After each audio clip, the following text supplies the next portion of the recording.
Hi everyone, welcome to my channel.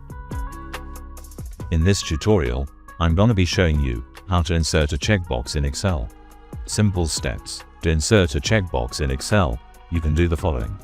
Right-click on the ribbon, anywhere. Select the Customize the ribbon.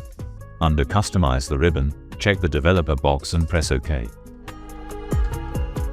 Now click on the cell where you want the checkbox to appear. Then go to Developer tab, select Insert. Now click on the checkbox from the Form Controls section. Adjust the checkbox by dragging it.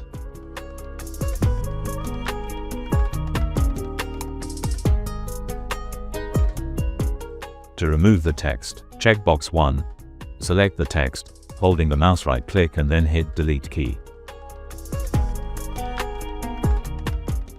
Your first checkbox is ready. Right-click the checkbox, select Copy. Press Ctrl+V to copy them to other cells.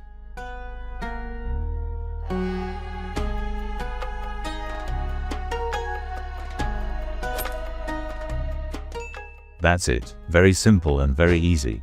Thanks for watching. Comment below what you'd like to see next. Don't forget to like, subscribe, and hit the notification bell for more.